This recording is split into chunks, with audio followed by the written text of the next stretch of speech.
So I found this post on the Pokey Investing subreddit that I wanted to share with you all. There's really not much content to read from this post. It's just asking a question, and you guys down below in the comments can, answer the question for yourself. What are your hottest takes on the 30th anniversary, living up to its hype or being a flop? So all I'm gonna do in this video is read these comments and give my takes and thoughts on each of these, hot takes. So let's just get right into it. The funniest situation would be if Pokemon did nothing for it. That would be lovely. So here's what I'm going to say about this. It's entirely possible they don't have a 30th anniversary set because there's been no official statement that they're going to make 100% a 30th anniversary set. At least to my knowledge, there's been no 100% confirmation. But here is sort of the theory and confirmation people have that there will be a 30th anniversary set. Okay, a decade ago, there was a 20th anniversary set, which was Generations. Then the 25th anniversary set, Celebrations. So it seems like every 5 years they make an anniversary set. Now, I will say this though, there could be an argument to be made that maybe the numbers 20 and 25 are more significant than 30. Why is that the case? Now, this is just my theory. I'm not saying that there's not going to be a 30th anniversary set, but you could make an argument that, okay, the number 20, as silly as all this stuff sounds, okay, what is 20 out of 100? Like a century. It's like a fifth, right? It's like an even number. 25, that's like a big thing. It's a quarter of a century. You can see where I'm going with this. What is 30 out of 100? There's no it's not like, oh, it's a fifth of a century. It's like 20. It's not a quarter of a century. What is the significance of 30 out of 100? As like I said, silly as it sounds, that's an argument to be made, right?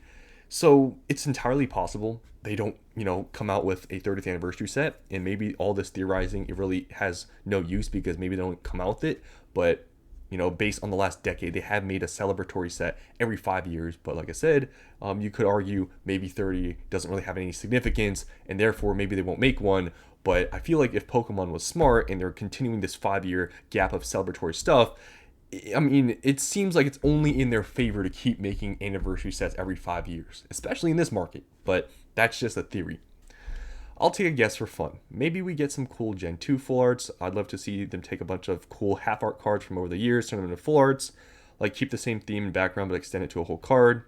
I guess that'd be cool. I mean, I'm not much of a, older, vintage Pokemon guy because I didn't grow up in that era. They should have made Mew 151 in 2026.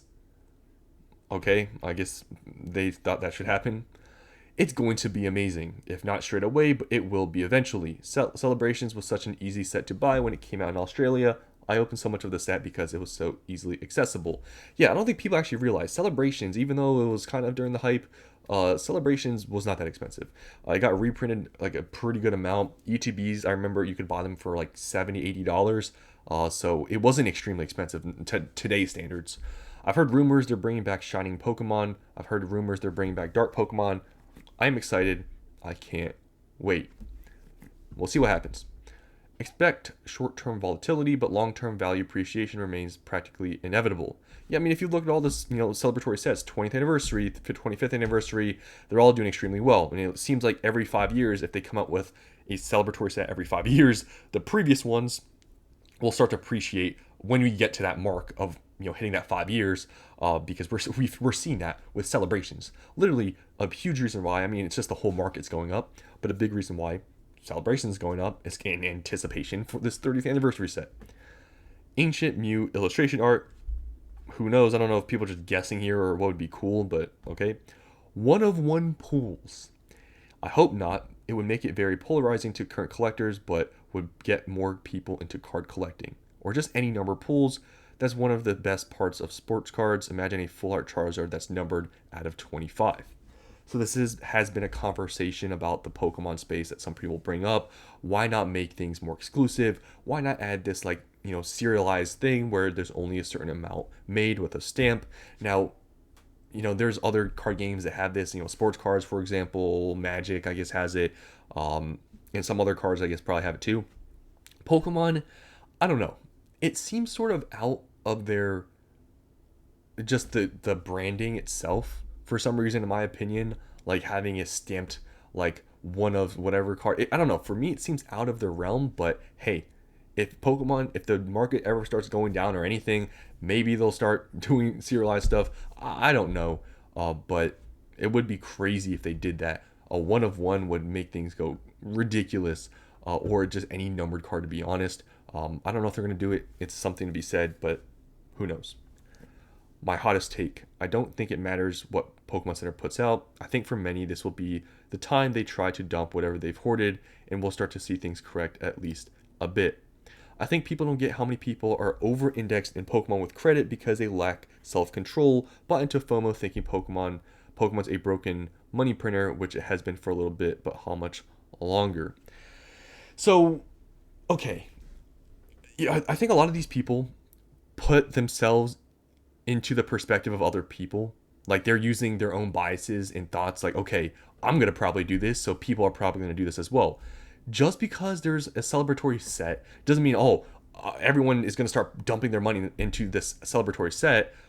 I don't think so, right? I mean, there's going to be people that do that. There's going to be a number, but I think the mass market, to say that a large portion of the mass majority of people are going to do this, I don't think is really true, that everyone's just going to dump because a 30th anniversary came out. Like, I don't think that's the case. I just honestly don't believe that will be, what happens, especially if the market generally is still strong. I don't think people are going to ditch their other investments just for the 30th anniversary. There's going to be maybe some people, but I don't think it's going to be, we'll see the market correct because the 30th anniversary came out and everyone's dumping everything. I don't think that's a super high probability, because every time everyone talks about dumping, I mean, honestly, it's really never happened where people dump product and you just see a huge mass amount come on the market, other than like reprints and stuff. Destined Rivals is an amazing set, but it did not live up to the same amount of hype and expectations people had for the new Team Rocket set. And I think it doesn't matter how good the 30th set is, it has no chance of living up to the hype. If the 30th doesn't kill the bull run / hype bubble, then the 10th gen base set will, in my opinion. I'm expecting the same. I think people will start selling off right during the 30th anniversary, and things begin to stagnate, slow down before a bigger drop off in Gen 10.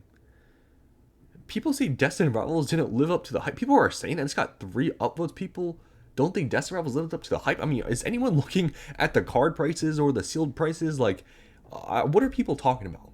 10th gen, is that after Scarlet and Violet? I'm not exactly sure, but if it is, I mean, if they're talking about Mega Evolution, I mean, look at the prices and what we're seeing now. I don't know if that's true.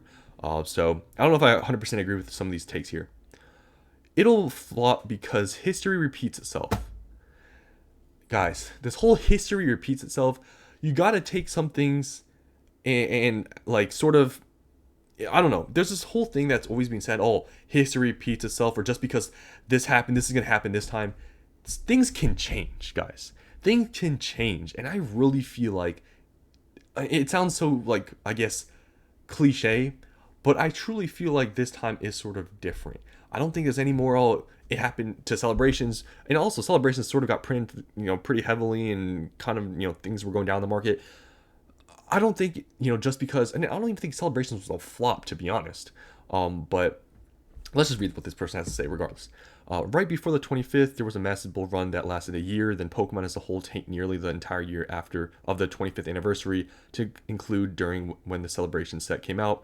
Oh look, the current bull market has lasted nearly a year now, and about to hit another anniversary. Every time someone says just wait until the 30th, or it'll pop even more during the 30th, it lets me know that they've only been into Pokemon or back into Pokemon for no more than a year to 3 years, because they don't remember what happened last time during a bigger anniversary.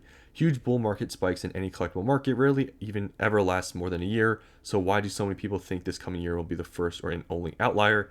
History and market trends in collectible markets say otherwise. But there's a comment down here that says, true, but I don't think 2020 hype compares to the absolute craziness that's going on right now.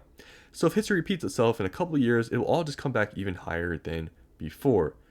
In a whole paragraph. But yeah, you can make comparisons to previous events, and that's the only thing you can really do. So there's nothing wrong with making this comparison. But like I said, you can't always just take one event that happened in the past and automatically say, this happened, so it has to happen. it's not always like that. You really have to look at the circumstances, and just like at what this person says, the hype now is completely different. And you got to imagine the hype, the 2021, 2022. What I mean, that's I guess when it started to fall off. But like the 2021 hype, people don't understand like the huge differences between how these markets came to be. 2021, everyone knows what was going on in the world. Everyone was inside their houses. Well, we are in 2025, and even in the end of 2024 when this bull market started. How was this market created? Was it created by all the something in the world happening? No, it was literally Pokemon itself. So that's all I want to say in this video. I mean, a lot of things can happen, but I personally think it doesn't really matter, but it could definitely push the market even further. Because an anniversary in this bull market, things could go crazy. But that's all I want to show you guys in this video. Tell me what you think, and I'll see you in the next one.